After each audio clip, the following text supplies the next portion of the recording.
Guiúa, nascente de amor cristão.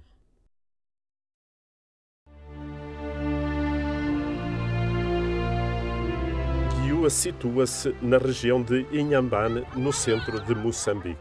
Esconde um significado nobre no seu próprio nome, nascente. Esta terra conta aproximadamente 15.000 habitantes e representa uma verdadeira e autêntica fonte da qual bebem a palavra de Deus numerosos fiéis. Os missionários da Consolata estão ali presentes desde 1970. Desde então até hoje, já são muitos os progressos que se podem enumerar numa terra que foi frequentemente teatro de conflitos e tensões. A equipa missionária é constituída pelos padres Diamantino Antunes e Gabriel Casadei e é apoiada também pelas irmãs franciscanas missionárias de Maria.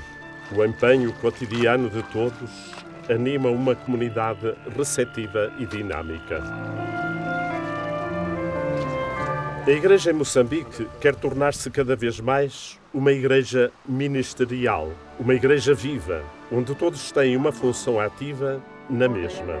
Homens, mulheres, jovens e adultos são preparados para os vários ministérios eclesiais, desde a catequese dos cristãos à celebração da liturgia dominical, passando por aqueles que ainda não foram batizados, desde a assistência aos doentes e aos pobres, ao acompanhamento das famílias e dos jovens, da educação cívica à celebração dos funerais.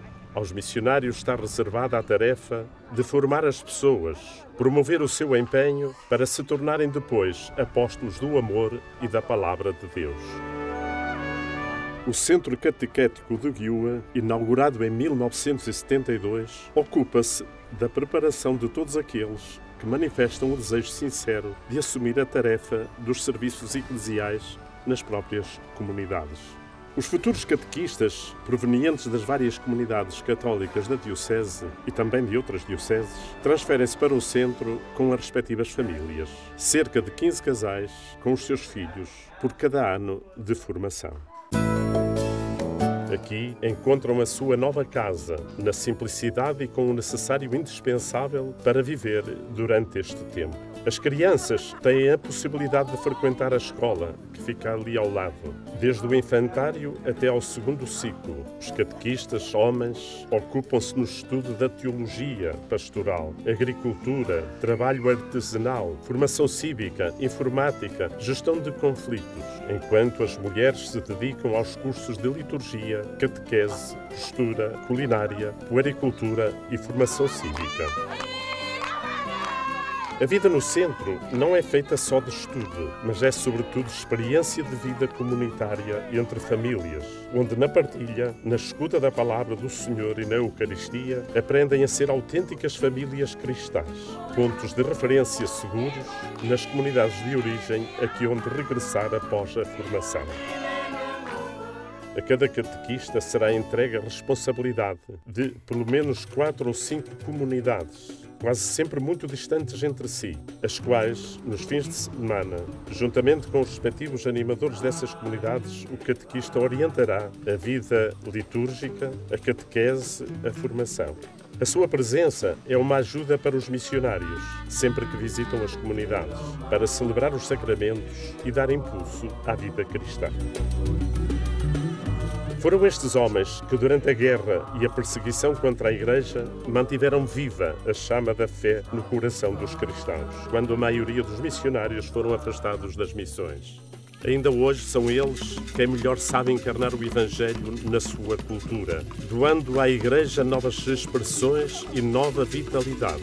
É mérito deles se todos os anos são aos milhares os catecúmenos que pedem o batismo, arrastados pelo estilo de vida da comunidade cristã, que vê no catequista um exemplo de como se pode seguir Jesus Cristo.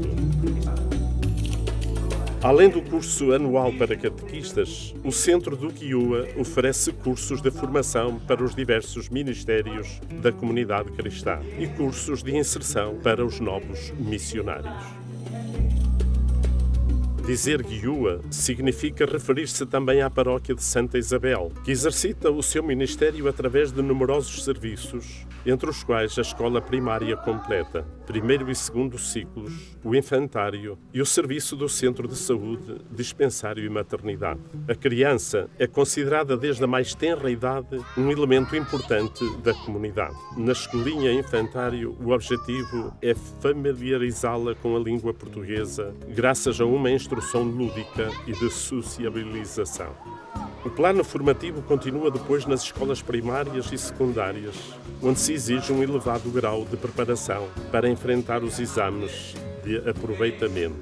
Os professores e os próprios missionários pedem seriedade e dedicação com a finalidade de favorecer a integração destes jovens na vida ativa do país. No centro do Guiúa, o aspecto humano e caritativo é considerado de primeiríssima importância. Por isso, todos os meses é feita a distribuição de cabazes de subsistência aos mais vulneráveis. E todas as semanas se distribuem pratos de comida aos mais pobres e indefesos, doentes, enfermos e idosos. Convencidos que não existe verdadeiro desenvolvimento se não fizer crescer o homem integralmente, como ensinava o Papa Paulo VI, os missionários trabalharam com determinação na criação e no desenvolvimento do Centro de Promoção Humana e de Formação Cristã do Guiúa e defenderam-no nos anos difíceis de guerra civil e de perseguição religiosa que afligiram o país e os seus habitantes.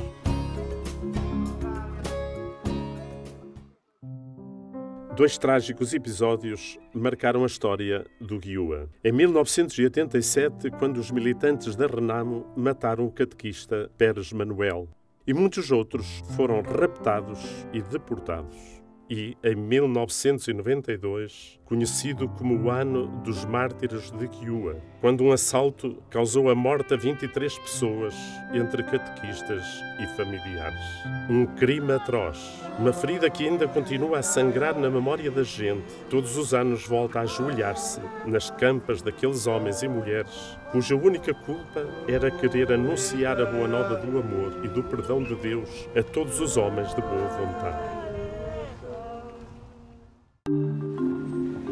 Não obstante a instabilidade política vivida no país, o Guiúa, como uma fonte, soube sempre regenerar-se. O trabalho entusiasmante dos missionários e das missionárias infundiu confiança neste povo, que hoje sabe que pode encontrar no Centro de Promoção Humana do Guiúa uma casa, um acolhimento, um apoio. Quem vai ao Guiúa aprende a pôr-se ao serviço dos outros, a estar com os mais humildes, com os necessitados, a dedicar-se completamente a quem sofre, a tornar-se fonte de água que mata a sede de amor de cada coração.